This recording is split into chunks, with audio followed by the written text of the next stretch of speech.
The Trump administration passed on additional Pfizer vaccine doses in June.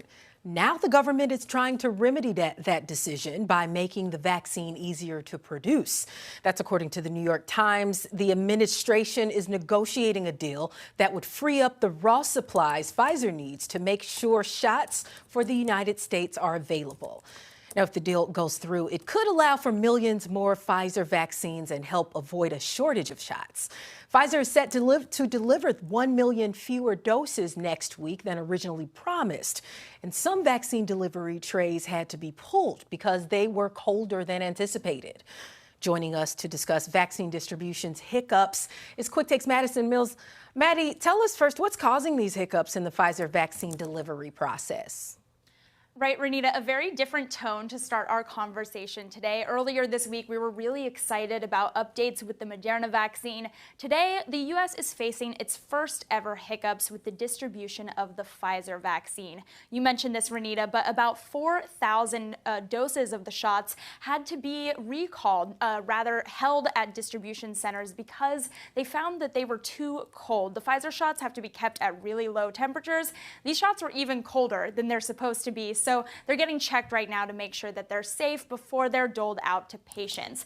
This comes as Pfizer announced today that 900,000 fewer shots will be delivered next week than originally planned. And the last snag that we're hearing about is a patient is in the hospital in Alaska following an allergic reaction to the shot. So all of these updates coming in today, the question is, how will that impact when we will get this vaccine? A month that we're hearing thrown around a lot is the month of June. But we can only expect to get the vaccine then if every single shot is delivered without a hitch. And today's news is just an example of how unrealistic that is when you have a vaccination program at this scale. Sounds like more organization can happen at the levels that organization is taking place now. So with this comes a shortage and more high-profile individuals apparently still skipping ahead or trying to skip ahead in the vaccine line, rather. Is that something that we should be concerned about?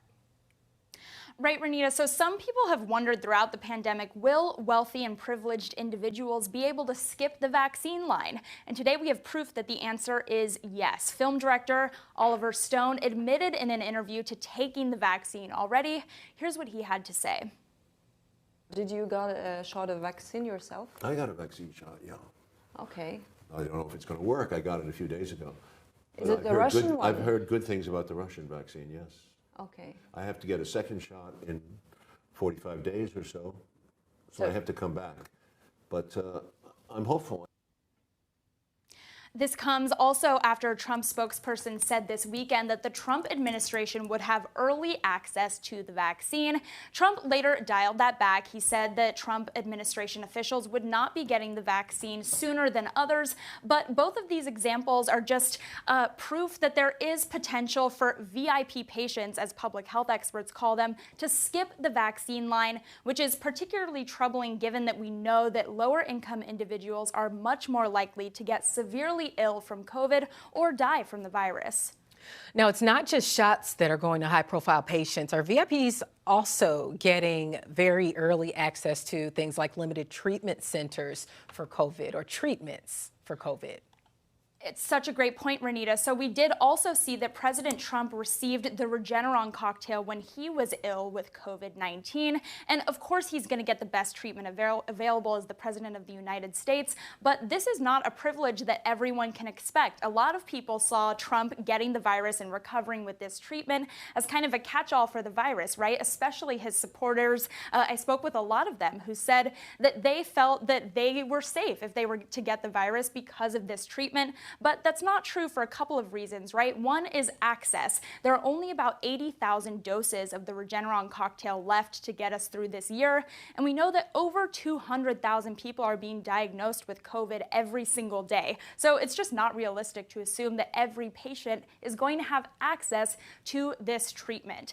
And this is also something that we're hearing more about moving forward because lower income individuals are less likely to get tested for COVID-19 quarantine frequently, and you need to know pretty much within the first day or two that you have the virus in order for these treatments to work. So that's another barrier to entry for access to these treatments. Well, we'll definitely continue to monitor vaccine distribution in the weeks and months to come. Thank you so much.